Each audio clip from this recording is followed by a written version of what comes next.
ষষ্ঠ শ্রেণীর বার্ষিক পরীক্ষার শর্ট সিলেবাস প্রকাশিত।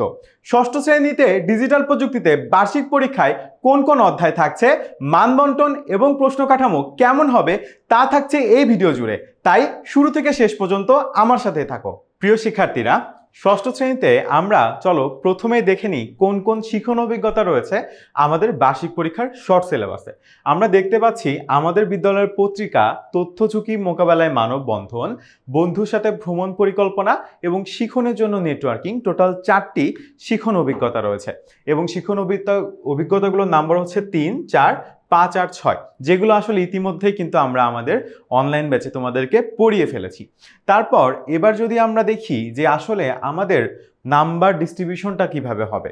সো আমাদের শিখনকালীন মূল্যায়ন অর্থাৎ সারা বছর জুড়ে আমাদের শিক্ষকরা ক্লাসে আমাদের যে মূল্যায়ন করবেন তার উপর থাকবে 30% মার্ক এবং সামষ্টিক মূল্যায়ন অর্থাৎ তুমি 100 মার্কের যে বার্ষিক লিখিত পরীক্ষাটি দিবে সেখান থেকে আসলে 70 মার্ক এবং এই দুটি মার্ক একসাথে করে আসলে তোমার ওভারঅল রেজাল্ট বা ফাইনাল রেজাল্টটা তৈরি করা হবে। আচ্ছা, এখন এই যে 30 মার্ক শিখনকালীন মূল্যায়ন এর মার্ক আমরা বলছি, এই 30 মার্কের মধ্যে আসলে কি কি থাকবে বা 30 নম্বরটা আসলে আমরা কিভাবে পাবো। সো আমরা দেখি প্রথমে থাকতেছে অ্যাসাইনমেন্ট বা ব্যবহারিক কাজ।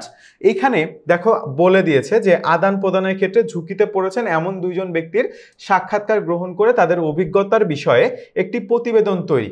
সো এই প্রতিবেদনটাই কিন্তু আসলে আমাদের সবাইকে তৈরি করতে হবে। তারপরে রয়েছে অনুসন্ধানমূলক কাজ, প্রকল্প বা প্রতিবেদন উপস্থাপন, যেখানে আসলে সম্প্রতি তোমার পরিচিত 2 জন ব্যক্তি মোবাইলে অর্থ লেনদেনের ক্ষেত্রে প্রতারণার শিকার হয়েছেন, তাদের প্রতারণার শিকার হওয়ার কারণ অনুসন্ধান করে একটি প্রতিবেদন তৈরি করতে হবে। বেসিক্যালি তোমাকে একটি অ্যাসাইনমেন্ট লিখতে হবে এবং এরপরে তুমি নাম্বার পাবে 10। তার পরবর্তীতে আসলে শ্রেণীর কাজ অর্থাৎ তোমার যে বইয়ে যে বিভিন্ন ছকগুলো রয়েছে যেগুলো তুমি রেগুলারলি বিদ্যালয়ে পূরণ করছো, সেই ছকগুলোর উপর ভিত্তি করে তুমি ছকগুলো কত সুন্দর করে পূরণ করতে পেরেছো, কত নিখুঁতভাবে পূরণ করতে পেরেছো, তার উপর ভিত্তি করে তোমার শ্রেণী শিক্ষক কিন্তু তোমাকে আরও 10 মার্ক দিবেন এবং এই যে 30 মার্ক তুমি পেলে, এই 30 মার্ক কিন্তু সরাসরি তোমার বার্ষিক পরীক্ষার নম্বরের সাথে যুক্ত হয়ে যাবে। এবার আমরা যদি দেখি যে আমাদের বার্ষিক পরীক্ষায় আসলে কি ধরনের প্রশ্ন থাকবে। প্রথমেই আসলে 2টা ভাগ আছে, একটা হচ্ছে নৈবেত্তিক অংশ আর একটা হচ্ছে রচনামূলক অংশ। নৈবেত্তিক অংশে রয়েছে টোটাল 25 মার্ক, এর মধ্যে 15 মার্ক তুমি আসলে সরাসরি এমসিকিউ বা নৈবেত্তিক পূরণ করে পাবে এবং 10 মার্ক থাকবে আসলে এক কথায় উত্তর অর্থাৎ সংক্ষিপ্ত উত্তর। তোমাকে একটা প্রশ্ন করা হবে, তুমি এক লাইনে অথবা একটা শব্দে সেটির উত্তর দিতে পারবে। এখান থেকে মোট থাকবে 15 আর 10 25 মার্ক। তারপর থাকবে সংক্ষিপ্ত প্রশ্ন উত্তর অর্থাৎ এমন প্রশ্ন যেটার উত্তর অনেক বড় হবে না, 4-5 পেজ বা অনেক লাইন হবে না, 3-4 লাইনে আসলে তুমি উত্তরটি সহজে দিতে পারবে এমন 10টি প্রশ্ন থাকবে। 10টি প্রশ্নের মধ্যে 10টি প্রশ্নেরই তোমাকে উত্তর করা লাগবে এবং এখানে প্রতিটি প্রশ্নের নাম্বার থাকবে 2 অর্থাৎ টোটাল 20 মার্ক। ঠিক আছে, এবার আমরা দেখব রচনামূলক প্রশ্ন দৃশ্যপটবিহীন এবং দৃশ্যপট নির্ভর। এইখানে আমাদের অনেকেরই কনফিউশন তৈরি হয়, আচ্ছা দৃশ্যপট নির্ভর আর দৃশ্যপটবিহীন এই দুটার মধ্যে পার্থক্য কি। আচ্ছা, আমরা অনেকে উদ্দীপকের সাথে তো পরিচিত ছোটবেলা থেকে। সো দৃশ্যপট নির্ভর হচ্ছে যে প্রশ্নে একটা উদ্দীপক থাকবে আর দৃশ্যপটবিহীন হচ্ছে যে প্রশ্নে আসলে কোনো উদ্দীপক থাকবে না। নর্মালি বড় প্রশ্ন আসলে আমাদেরকে লিখতে হবে। অনেক সময় আমরা বাংলাতে যেমন রচনা লিখতাম কাইন্ড অফ ওরকম, বাট রচনার মতো অতটাও বড় হবে না। তো এই টোটাল এখান থেকে মার্ক থাকবে 15, 5 × 3 3টা প্রশ্ন থাকবে এবং উদ্দীপক সহ প্রশ্ন থাকবে হচ্ছে 5টা, যেখানে প্রত্যেকটায় থাকবে 8 মার্ক, টোটাল 40 এবং তুমি এই 100 মার্কের পরীক্ষা দেওয়ার জন্য সময় পাবে মোট 3 ঘন্টা। ঠিক আছে, ওকে। এবার চলো আমরা দেখিনি আসলে নমুনা প্রশ্ন কেমন হবে। আবারও বলে নিচ্ছি, এটা নমুনা প্রশ্ন, এখান থেকে কিন্তু হুবহু বার্ষিক পরীক্ষায় কোনোভাবেই প্রশ্ন আসবে না। তাই এই প্রশ্নের আদলে আরো বেশি প্রশ্ন আসলে তোমাকে প্র্যাকটিস করতে হবে।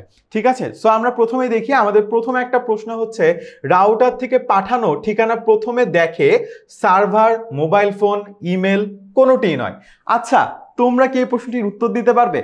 তোমরা যদি এই প্রশ্নটির উত্তর জেনে থাকো তাহলে কমেন্ট সেকশনে আমাকে এখনই এটার উত্তর দিয়ে দাও, দেখি সবার আগে কে এই প্রশ্নের উত্তর দিতে পারে। ঠিক আছে, তো আমাদের এরকম এমসিকিউ প্রশ্ন থাকবে 15টি। তারপর সংক্ষিপ্ত প্রশ্ন থাকবে বা এক কথায় উত্তর থাকবে। আমরা যদি দেখি অন্যের জিনিস ব্যবহার করতে হলে আমাদের কি করা প্রয়োজন, আসলে অন্যের কাছ থেকে অনুমতি নেওয়া প্রয়োজন, তাই না? সো এরকম জাস্ট ছোট করে লিখে দিতে হবে যে অন্যের কাছ থেকে অনুমতি নেওয়া প্রয়োজন, এতটুকু লিখবা, তাহলে তোমার 1 মার্ক হয়ে যাবে। তোমাকে কিন্তু অনেক বেশি বর্ণনা করে এই প্রশ্নগুলোর উত্তর লেখার কোনো প্রয়োজন নেই। এরপর আমরা দেখি এখানে 10টা প্রশ্ন, 10টারই 10টাকে আমাদের উত্তর দিতে হবে। এবার আসো খ বিভাগ বা সংক্ষিপ্ত প্রশ্ন উত্তর। প্রথমে বলছে কপিরাইট ও পেইন্টারের মধ্যে পার্থক্য কি, তারপর বুদ্ধিভিত্তিক সম্পদ কাকে বলে, একটি উদাহরণ দাও। তাহলে কি করতে হবে, এখানে 2টা মার্ক কিন্তু। সো তুমি যদি প্রশ্নটা খেয়াল করো, প্রশ্নেও 2টা অংশ আছে। তুমি বুদ্ধিভিত্তিক সম্পদ কাকে বলে এটার যখন উত্তর দিবা 1 মার্ক পাবা, এবং তার সাথে যখন একটি উদাহরণ দিবা তখন আর1 মার্ক পাবা। তো এইভাবে 2 মার্কের প্রশ্নে কিন্তু অনেক সময় 2টা পার্ট থাকবে। উত্তর লেখার সময় খেয়াল করবা, উত্তর বড় লিখছো ভালো, কিন্তু 2টা অংশই যেন অবশ্যই তোমার উত্তরের মধ্যে কভার করে, ঠিক আছে? তারপর আমাদের থাকবে অবশ্যই যে 5টি থেকে 3টি প্রশ্ন। এইখানে এসে আমরা প্রথম অপশনের সুযোগ পাচ্ছি, যেখানে আসলে আমাদের প্রশ্নগুলো হচ্ছে বন্যা দুর্গত এলাকার জন্য তুমি ত্রাণ বিতরণের উদ্যোগ নিতে চাও, ত্রাণ সংগ্রহের পরিকল্পনা, ব্যবস্থাপনা, ত্রাণ সংগ্রহ ও বিতরণের একটি নন ডিজিটাল নেটওয়ার্ক তৈরি করো। ঠিক আছে, তাহলে এখানে বেশ বড়সড় একটা উত্তর তোমাকে লিখতে হবে, ইন ডিটেলসে লিখতে হবে যে আসলে তুমি নন ডিজিটাল একটা নেটওয়ার্ক কিভাবে তৈরি করতে পারবে, নেটওয়ার্ক তৈরির প্রত্যেকটি ধাপ তোমাকে ইন ডিটেলসে লিখতে হবে, কারণ এটি কিন্তু এখন বড় প্রশ্ন হয়ে গিয়েছে। তারপর ঘ বিভাগে যদি আমরা যাই, যেখানে আসলে আমাদের একটি দৃশ্যপট থাকবে, এখানে কিন্তু প্রথমে আমরা দেখতে পাচ্ছি যে একটা ঘটনার বর্ণনা করা হয়েছে, এবং সেই ঘটনা থেকে যে অনুচ্ছেদে উল্লেখিত হিমেল হাওয়া নামক বইটি সত্ত্বাধিকারীকে পাঠ্য বইয়ের ধারণার আলোকে ব্যাখ্যা করো। সো আমরা কিন্তু অলরেডি পাঠ্য বইয়ে সত্ত্বাধিকারী নিয়ে অনেক পড়াশোনা করেছি।